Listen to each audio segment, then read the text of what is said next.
Halo teman-teman semua, selamat siang, pagi lagi di SMI Kupas Tuntas. Nah, kali ini saya nggak sama Priskil nih, saya sama teman saya dari Microfocus.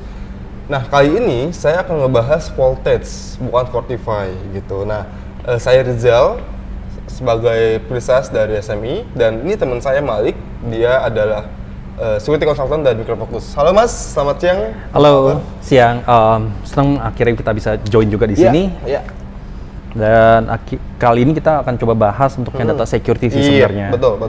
Nah, mungkin Rizal tahu juga ya, untuk kayak misalkan dari sisi ada juga kayak RUU PDP yang baru jadi ketok. Iya, betul. Tadi bulan September kemarin ya, kita baru disahkan itu undang-undang tentang perlindungan data pribadi gitu. Nah, itu yang lagi hype banget, sekali lagi tinggi banget karena di sebelumnya itu juga kita sudah banyak lihat, ada dengar di internet gitu ya, yang attacker namanya si Bejorka yang banyak nge-attack, yang ambil data-data bocor. Nah disitulah disahkannya undang-undang. Nah, sekarang kita mau kasih solusi nih untuk teman-teman di luar sana yang perusahaannya yang bergerak di mainnya pakai data-data customer, data perusahaan, data end user. Nah, kita bantu untuk solusi gimana caranya untuk mengcomply lah, patuhi regulasi PDP ini gitu. Nah, mungkin dari voltage kita bisa ngebantuin. Nah, silakan Mas Malik untuk jelasin sedikit solusi dari si voltage. Thank you. Jadi mungkin kita balik dulu sih ke kadang-kadang banyak juga dari customer kita yang mereka tuh salah persepsi dari sisi data security. Kadang-kadang mereka implementasi DLP, mereka ngelakuin dari sisi firewall. Nah, mungkin kita next dulu. Jadi teman-teman bisa ngeliat juga kayak contoh paling gampang, yang paling sering ketemu sama customer saat ini untuk edukasi adalah yang si false sense of security, yang dimana mereka tuh cukup yakin kayak dari sisi security mereka nggak akan kena breach. Iya, betul. Tapi sayangnya kalau misalnya kita bisa lihat kayak sebelum-sebelumnya mereka sudah implementasi banyak hal, tapi masih kena data breach juga dari sisi BUMN, dari sisi swasta, bahkan yang unicorn pun itu mereka juga kena. Mereka nggak mungkin mereka nggak punya security parameter lah, contohnya kayak firewall, terus pentest pun dilakukan. Nah, kalau kita lihat historicalnya 2 tahun terakhir, kita bisa lihat kayak banyak banget yang kena data breach. Bahkan akhir-akhir ini kita bisa tahu juga kayak misalkan ada salah satu perusahaan BUMN ya. Iya, betul. Yang kemarin kena langsung di expose juga secara datanya. Wah, itu parah sih, gila sih. Nah, itu datanya gede banget sih. Betul. Dan sayang banget kita belum sempat ngobrol sama mereka untuk masalah si solusi kita. Yang dimana kita bisa ngebantuin mereka untuk nge-secure data bahkan saat datanya atau si user langsung input data langsung di handphone. Oke. Nah, mungkin di belakang bisa kelihatan juga ya dari misalkan contoh-contoh di belakang yang sudah kena data breach. Ini banyak banget. Dan ini beritanya cukup booming ya. Dan bahkan sampai mungkin atasan-atasan mereka ada yang banyak yang diganti. Betul. Nah, di sini kita pengen cobain bantu dari sisi ngelihat apa sih kemungkinan yang bisa jadi security gap dari sisi mereka yang sudah diimplementasi. Jadi dilihat dari sisi traditional silo atau traditional security yang mereka implementasi, umumnya user yang sudah kita coba deketin atau kita coba edukasi, itu mereka pasti punya salah satu dari si traditional security silo ini. Mereka udah punya firewall gitu ya. Ya, mungkin itu paling umum sih firewall, web application firewall, ataupun firewall internal, yang dimana mereka coba secure dari sisi networknya. Tapi kadang-kadang ada attacker masuk dari aplikasi. Kalau kita lihat dari paling atas, itu ada aplikasi. Terus dari aplikasi tersebut ternyata mereka bisa ngambil data tanpa harus ngelewatin si security firewall atau security perimeter. Iya, betul. Terus ada juga kadang-kadang customer kita yang ngomong kayak misalkan, data security ya kita sudah comply kok. Mereka ngomong seperti itu. Terus ketika kita coba tanya lebih lanjut, kita coba pengen tahu nih apa sih yang bisa kita bantu di sana. Ternyata mereka implementasinya bukan data security-nya, tapi database security. Jadi database security sama data security-nya itu beda. Oke, bedanya gimana tuh, Mas? Contoh paling gampang, kalau database security dari sisi DBA maupun developer, jadi kan ada dua user yang mereka selalu berkaitan sama data dan mereka bisa akses data secara langsung. Betul. Kalau misalkan pakai database security, dua-duanya tetap bisa lihat data asli. Oh, oke. contoh data asli itu seperti apa, misalkan first name dan last name, atau misalkan KTP ID, itu mereka tetap bisa lihat ke database. Mereka tinggal query ke database, mereka bisa ngedam langsung. Ini memungkinkan kayak contohnya ya, ada attacker dari internal. Dari eksternal mungkin aman, tapi kalau dari internalnya bisa dijebol gimana? Kan belum tentu semua orang baik. Kita harus secara orang security, kita harus selalu waspada di semua tempat sebenarnya. Terus ada juga yang ngomong kayak misalkan disk encryption, file encryption, yang dimana kadang-kadang peruntukannya nggak kurang tepat. Karena yang mereka securein itu adalah pengen datanya sesuai sama regulasi. Jadi kita bisa map, kalau dari sisi Voltage sendiri kita bisa bantuin mapping data yang harus di-secure, sama yang terakhir itu adalah gimana prosedur secure-nya. Nah, ini adalah dari sisi Voltage. Nah, secara portofolio sebenarnya kita jauh lebih besar nih. Kayak misalkan kita bisa finding data sensitif di database, di aplikasi, di sisi file, terus kita juga bisa ngebantuin securein. Jadi data yang masuk dan data yang keluar itu bisa di-decrypt dan di-encrypt sesuai sama kebutuhan. Jadi data in motion, data at rest juga. Sama satu lagi, data in use. Data in use. Jadi kayak misalkan aplikasinya dipakai sama user, misalkan saya nih punya handphone. Saya punya handphone, saya input data saya. Ketika masuk ke aplikasi itu data in use. Itu bisa langsung disecurein dari sisi aplikasinya. Data in motion adalah ketika datanya di-relay di internal, misalkan dari web server sampai ke database-nya. Itu data in motion. Data at rest itu adalah data yang disimpan di database-nya. Nah, kita bisa bantuin semuanya. Dan yang terakhir, kita bisa juga bantuin analitik. Analitiknya seperti apa? Kayak contoh paling gampang, dari sisi enkripsi dan dekripsi, siapa yang ngakses, itu kita bisa lempar ke third party CM. Jadi nanti di CM-nya itu dia bisa bikin reporting sendiri sama dashboard sendiri. Nah, mungkin kita boleh next. Kalau misalnya kita bisa lihat, di sini mungkin kita bisa lihat nih, security-nya ada di mana aja. Dan dengan Voltage kita ngebantuin dari sisi data center security. Data yang masuk kita enkripsi. Ketika di lewat network, sekalipun dia sudah punya firewall, kalau misalkan ada interceptor, itu dia datanya nggak akan kebuka. Dan yang tadi saya contohin, DBA sama developer, dia nggak akan bisa mengakses data apapun. Jadi sekalipun DBA sama developer ngedam data, itu datanya nggak kemana-mana. Maksudnya datanya masih dienkripsi gitu ya? Bener. Tapi dia masih bisa lihat datanya, cuman dalam keadaan dienkripsi gitu ya? Bener. Karena balik lagi data secara tugas DBA dia tugasnya adalah manage database, bukan ngerubah data. Developer adalah bikin aplikasi, bukan ngerubah data sama ngelihat data. Jadi kedua ini itu harus ketahuan bahwa mereka tuh nggak boleh bisa akses. Kayak gitu. Nah di sini kita ngebantuin mastiin bahwa semua orang yang nggak seharusnya ngakses itu nggak akan dapat data decrypted. Mereka bisa ngelihat data tapi bukan data aslinya. Jadi cukup clear ya. Jadi takutnya dari teman-teman semuanya ada yang kurang clear. Nah, tadi sedikit edukasi dari kita dulu untuk misalkan dari sisi data security. Betul. Karena banyak juga orang-orang yang masih belum paham apa itu data security ya. Benar. Banyak data security ke data disknya, table-nya, gitu ya, atau file database-nya gitu ya. Benar. Karena sesuai kita balik lagi ke regulasi ya. Kalau misalnya kita lihat dari regulasi dan surat draftnya yang keluar, apa sih data-data yang harus disecurein. Jadi spesifik data tersebut itu kalau punya di database atau di aplikasi itu harus disecurein. Apapun yang terjadi itu harus disecurein. Jadi kalau misalkan amit-amit dia keluar atau misalkan kena breach ataupun sharing data keluar terus kena breach, si perusahaan itu tetap aman karena semua datanya itu dienkripsi, hanya tuh yang terbuka hanya sedikit. Jadi kalau misalkan saya jadi Bjorka, saya pengen ngejual data yang cuman kebuka 1-2 row doang, 1-2 kolom doang, itu dia nggak bisa jual karena datanya nggak valid. Asik. Kebayang ya teman-teman semua ya. Jadi kita data security-nya kita mengenkripsi data itu datanya asli, bukan dari sisi database-nya, bukan dari level file ekstensinya ataupun table-nya, tapi datanya atau file-nya gitu ya Mas? Benar, jadi kita ngomongnya field level data. Nah, field level data seperti apa sih? Jadi kalau misalkan teman-teman bisa lihat, kayak misalkan di belakang, kalau kurang clear, jadi di sini ada data pribadi bersifat umum, sama data pribadi bersifat spesifik.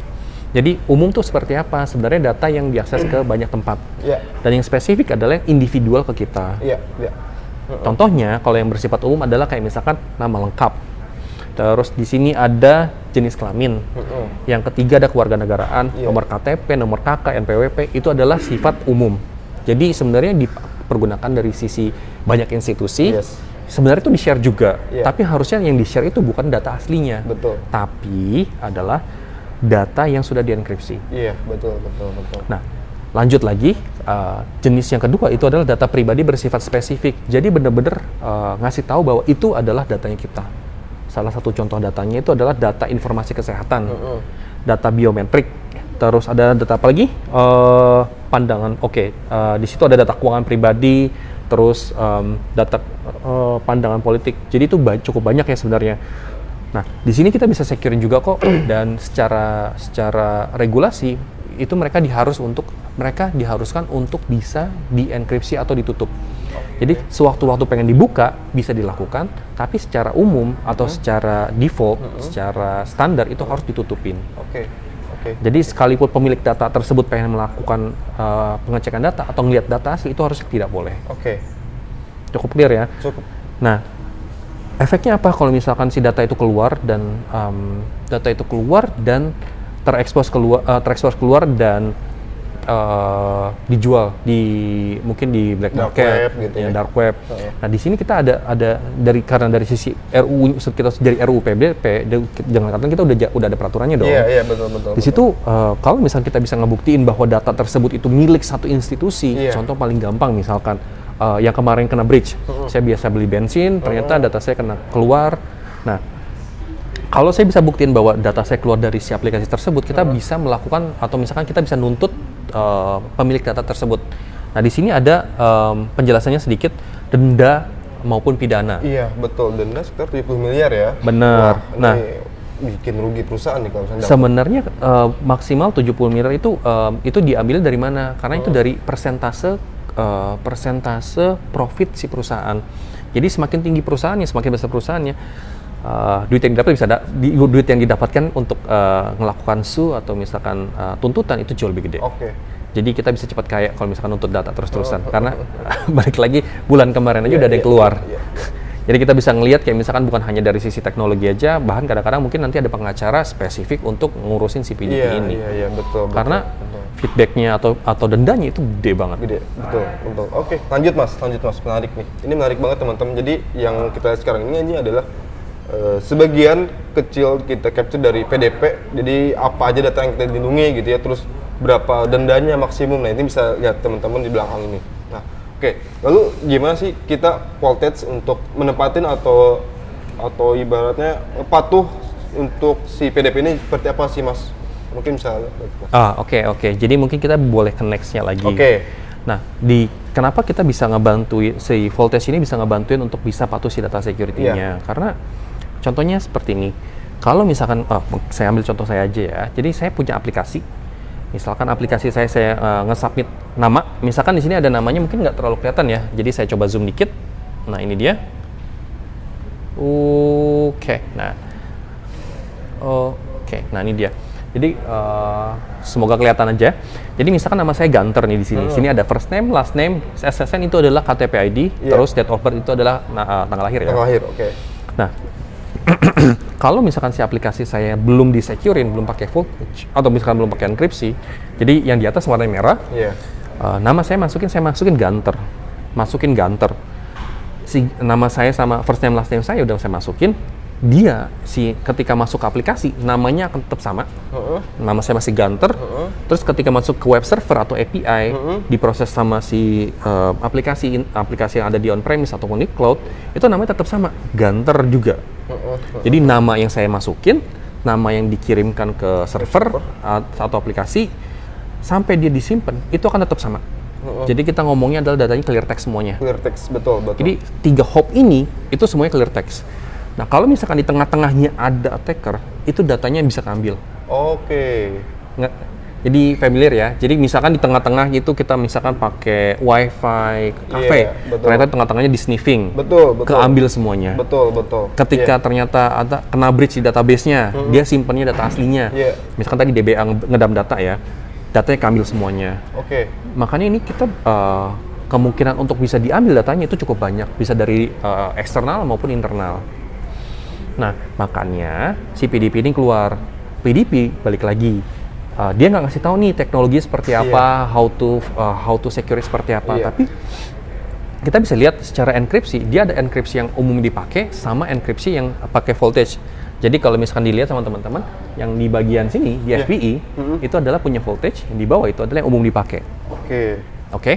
Nah, kita bahas dulu yang sudah disecurekan. Jadi ibaratnya saya masukin nama Gunter. Ternyata pakai enkripsinya adalah yang bukan pakai enkripsi voltage nih. Mungkin teman-teman developer atau DBA atau misalkan yang teman-teman aplikasi yang bikin aplikasi familiar sama yang namanya base64. Base64 itu kalau misalkan saya enkripsi pakai base64, nama saya Gunter. Berubah jadi seperti ini. Jadi panjang gitu ya. Nah, secara format dia akan berubah total. Dari yang harusnya Gunter itu adalah 7 huruf. Dia akan bisa jadi kayak misalkan 32 huruf, campuran semuanya bisa numerik, alfanumerik, terus bisa campur simbol juga.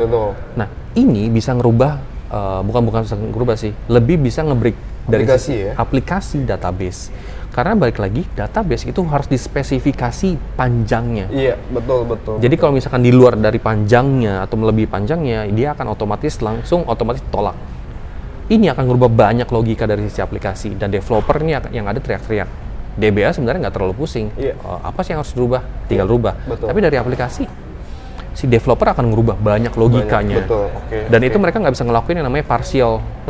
Nah, di sini untuk yang voltage, kita di tengah-tengah sini, yang voltage sendiri, kita ketika saya input Gunter yang masuk ke dalam aplikasi, ketika saya input aplikasi dan diproses sama si web server atau misalkan si aplikasi, itu dia akan formatnya sama. Jadi Gunter, dia itu alfabet semuanya, dia akan berubah jadi alfabet semuanya. Formatnya tetap sama, length-nya tetap sama. Jadi ketika masuk web server, dia sudah dienkripsi, prosesnya mau diputar kemanapun, mau dikirimkan ke database, mau kirimkan ke data lake atau apapun, dia akan tersimpan sebagai yang terenkripsi. Nah, ketika sudah disimpan yang dienkripsi, kalau misalkan mau narik data yang asli bisa nggak? Bisa, tapi diperbolehkan tidak. Kalau misalnya tidak diperbolehkan, dia akan dapat data yang terenkripsi. Berarti kita ada role khusus buat itu juga ya? Bener, karena nggak semua user boleh akses. Kayak contoh tadi, misalkan DBA tiba-tiba ngakses data yang tadi saya simpen namanya Gunter, tapi sudah di secure sama voltage nih. Dia akan dapat sih yang first name yang sudah dienkripsi. Jadi nggak ngaruh siapapun yang ngambil, kalau misalkan identity-nya nggak jelas, itu dia nggak akan dapat data asli. Sekalipun si DBA pengen nge-breach data, nggak apa-apa, ambil aja. Karena datanya sudah dienkripsi semuanya. Nah, ini juga efeknya sama kayak contohnya KTP ataupun kartu kredit lah. Jadi mungkin Rizal pernah ditelepon sama customer service BCA atau misalnya customer service bank yang dipakai. Pasti pertama kali mereka akan nanya, benar dengan Bapak Rizal? Oh iya Pak, tolong dong boleh disebutin nama kartu kredit 4 digit terakhirnya. Betul. Itu 4 digit. Nah, di sini adalah masking yang bisa kita lakukan. Jadi sebenarnya data itu bukan semuanya harus dienkripsi, tapi kadang-kadang ada yang bagian tertentu yang ada beberapa yang di-secure paling. Iya, beberapa yang di-secure. Misalkan 5 digit di tengah atau 5 digit awal, sisa yang dibuka. Kan itu untuk konfirmasi, untuk memudahkan pekerjaan. Nah, di kita atau di voltage itu memungkinkan. Jadi nggak terlalu sulit untuk aplikasi atau dari tim pengguna untuk beradaptasi sama si voltage ini. Karena perubahannya itu tidak terlalu signifikan dibandingkan kalau misalkan menggunakan enkripsi yang di bawah ini, yang first name sampai jadi panjang. Kayak gitu. Nah, dari Rizal ada ini nggak? Kira-kira ada yang bingung nggak? Kalau yang saya tangkap nih Mas, berarti ini kan dia levelnya di level field. Nah, berarti dia di dalam field kan ada nama gitu, ada date of birth dan sebagainya. Nah, itu bisa kita pilih nih, mau bagaimananya mau di masking, kan namanya doang di masking atau yang lainnya enggak. Itu misalkan namanya dia nggak disecurekan, yang ini disecurekan, itu bisa juga berarti. Bisa juga, nggak ada masalah. Jadi ntar dari aplikasi bisa tentuin masing-masing. Misalkan ya, dari aplikasi customer service sama aplikasi HRD itu pasti akan beda. Karena customer service dia butuh data nama customer dibuka untuk HRD. Kalau misalkan customer service akan bisa ngelihat nama customer. Sedangkan kalau misalkan dari tim HRD mau ngelihat nama customer itu nggak akan boleh. Makanya tampilan di dua aplikasi ini akan berbeda. Itu berarti dia masih bisa lihat tapi dienkripsi, atau dia cuma bisa lihat, cuma bisa akses ya, cuma namanya doang misalkan. Jadi kalau misalkan tadi si tim HRD tetap bisa ngelihat nama customer, tapi terenkripsi. Oke. Sedangkan yang di customer service dia bisa ngeliat nama tapi terdekripsi. Oke, berarti secara clear text ya bisa. Bener, dua-duanya atau misalkan dua aplikasi ini pakai clear text, tapi clear textnya tuh beda. Yang satu terdekripsi, satu terenkripsi. Oke. Jadi secara aplikasi itu nggak akan break. Oke, mantap. Oke, Oke, menarik, thank. Nanti mungkin kita bisa lanjut ke Oke, lanjut Mas. lanjut ya. Sebentar. Wait. Oke. Mungkin kita ke credentialnya dulu sih. Oke. Nah, ini apa nih Mas? Boleh dijelasin Mas. Apa sih NIST itu apa gitu, dan apa hubungannya sama voltage NIST ini? Oke. Jadi sebenarnya gini, untuk cyber security sendiri itu kita punya banyak security compliance atau security standards. Iya. Salah satunya adalah NIST, itu untuk yang secara keseluruhan. Sedangkan untuk yang PDP yang baru saja diketok sama si Pak Jokowi ini, itu adalah spesifik data security. Oke. Hanya datanya saja. Datanya aja. Tapi mencakup bukan hanya teknologi, tapi dari sisi mungkin ada dari sisi legalnya, dari sisi penalti, dari sisi bagaimana caranya bisa melakukan SU atau misalkan konfirmasi. Kan itu cukup banyak ya sebenarnya. Nah, kita fokusnya ke teknologinya dulu aja. Jadi si PDP ini dia akan nge-refer ke GDPR. Iya. Yang dimana kalau misalkan bisa dilihat, oke, mungkin kita bisa zoom sedikit ya. Oke, silakan. Jadi di sini kalau misalkan implementasi voltage, dia akan otomatis langsung align sama itu dia ada PCI, PCI DSS. PCI DSS itu adalah standar data untuk credit card, benar.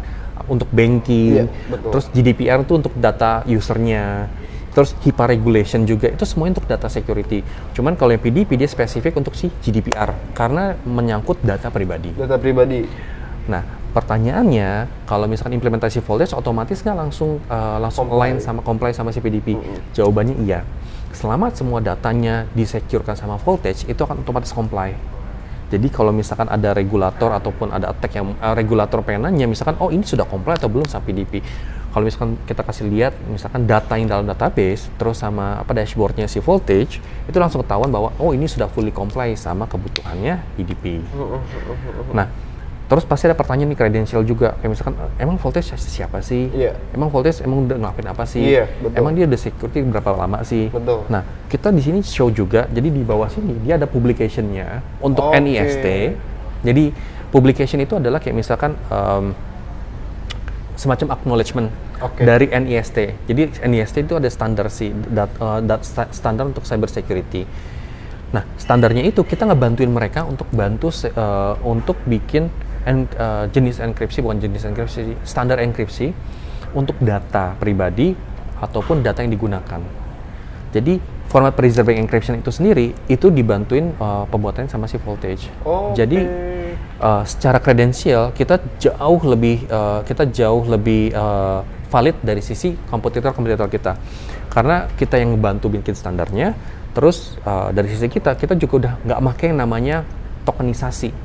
Jadi kalau teman-teman sadar, kadang-kadang kan banyak jargon juga nih, data tokenisasi, data encryption. Yang dimana kalau misalkan pakai data tokenisasi, mereka secara latency itu cukup tinggi. Yeah. Jadi yang saat ini latest teknologinya atau teknologi paling barunya, paling canggihnya itu adalah namanya stateless token.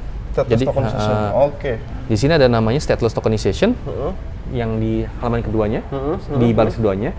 Stateless tokenization itu adalah yang dimana nge-enkripsi itu dia udah nggak pakai nyimpen token lagi. Jadi kalau misalkan teman-teman sadar, ada misalkan kita mau lakuin enkripsi nih, kita ada clear text, kita ada ciphertext, nanti hasilnya adalah token. Ya. Nah, di voltage nggak pakai seperti itu. Kenapa? Karena kalau misalkan ada ciphertext, terus ada clear textnya, jadi satu token, dia harus disimpan di HSM. Dia ada database-nya gitu ya? Bener, mereka harus punya sendiri. Yang semakin besar datanya, semakin besar banyak atau semakin banyak HSM yang dipakai. Bener, berarti butuh resource juga yang banyak ya untuk database itu. Jadi mana sebenarnya itu tidak diperlukan kalau misalkan menggunakan secure stateless tokennya kita. Yang dimana tokennya kita itu selalu digunakan ketika mau enkripsi atau dekripsi, tergantung user yang mau mengakses. Jadi dia dari sana kita tetap tahu siapa yang boleh akses, siapa yang tidak boleh. Maksudnya ini on the fly gitu ya? Yes. On request gitu. Ketika dia mau request, dia langsung nge-read gitu ya? Iya, benar. Jadi intinya lebih ke bagaimana manage token, bukan dengan menyimpan satu key yang dimana itu bisa jadi titik lemah. Bayangin kalau misalkan kita nge-encrypt 1 juta data, tokennya disimpan di HSM, HSM-nya mati, ke scratch. Iya. Data yang ada 100 juta data itu hilang semuanya. Hilang semua, betul. Dengan si stateless token itu nggak seperti itu. Karena selama si usernya megang satu kunci, kuncinya adalah kunci ID. Duanya ini adalah satu formatnya dan satunya lagi adalah engine-nya punya kita. Selama si usernya tahu token usernya dengan kredensialnya dia, 3 ini akan bisa jalan barengan. Dan itu akan diputar terus-terusan dan akan selalu berubah. Sebutannya adalah secure stateless token. Jadi kita tidak perlu ada token yang dikeluarkan.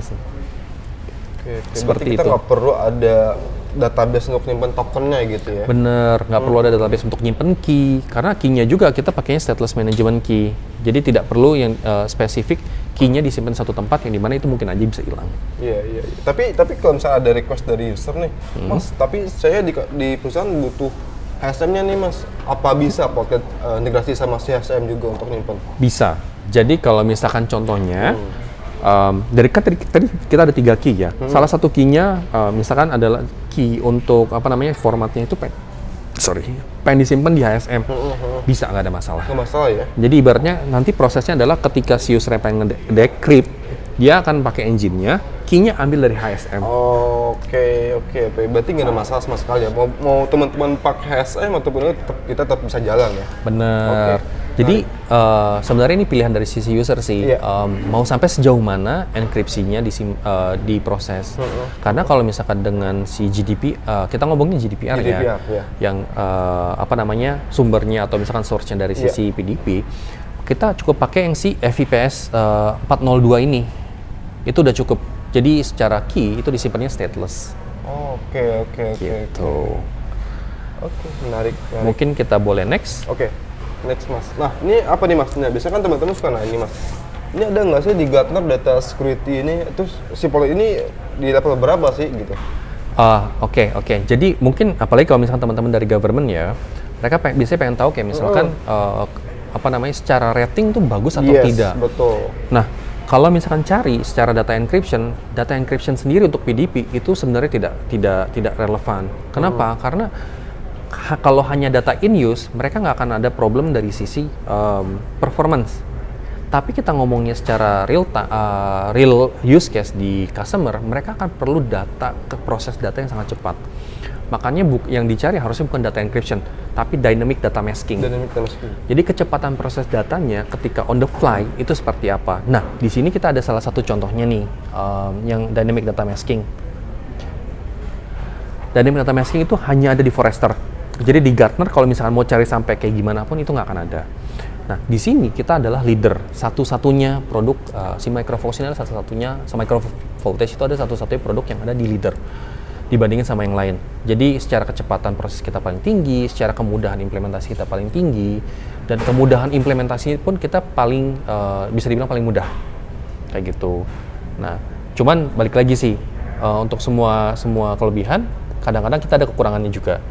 Nah, di sini saya langsung jujur aja, dari sisi proses unstructured data, itu kita adanya saat ini di strong performer. Kalau kita dikomparasi sama Google. Karena balik lagi, dari sisi Google, itu mereka secara teknologi untuk unstructured data, contohnya PDF, Word, foto itu mereka gitu ya? yang ada di OCR, itu mereka jauh lebih maju daripada si Voltage, benar. Tapi di luar itu, karena kebutuhan dari sisi PDP adalah data asli atau misalkan data structure, kita refernya langsung aja ke si dynamic data masking, yang dimana si Voltage itu adalah leader. Nah teman-teman semua, jadi ini adalah overview dari Voltage. Jadi Voltage ini adalah data security yang dimana Voltage dia untuk enkripsinya di level field-nya. Jadi kalau misalnya teman-teman bicara data security, kita bicaranya bukan sisi nge-enkripsi dari sisi database-nya, dari sisi table-nya, tapi kita mengenkripsi dari sisi field-nya gitu ya Mas. Benar. Yang mana itu bisa berfungsi ketika datanya digunakan dari misalkan saya input data saya di aplikasi gitu ya, terus dikirim ke app server gitu ya. Data itu langsung dienkripsi gitu ya. Iya. Betul. Jadi itu lebih aman dan lebih yang bisa comply otomatis sama GDPR kalau yang di luar ataupun yang di luar yang PDV gitu ya Mas. Dan satu lagi itu yang paling penting, kita voltage ini solusinya yang powerful. Jadi kita nggak ngeganggu sama sekali sama performa aplikasi ataupun database gitu ya.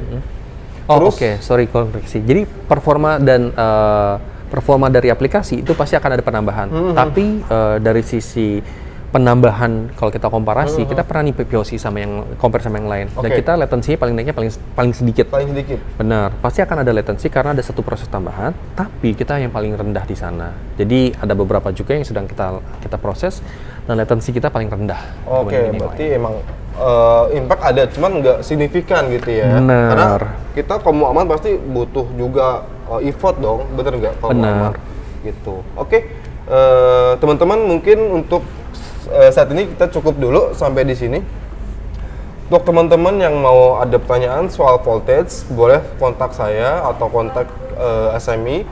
Dan nanti untuk teman-teman jangan sampai lewatkan di episode kedua kita akan lebih membahas detail tentang voltage. Jadi dari mulai metodologinya, terus implementasinya, terus seperti apa voltage, lebih ke spesifik ke teknikal. Gitu. Jadi teman-teman jangan sampai ketinggalan, stay tune terus di IG-nya SMI, jangan lupa. Sampai ketemu di episode selanjutnya. Bye-bye. Oke, thank you semuanya. Thank you Mas Malik. Thank you ya. Thank you.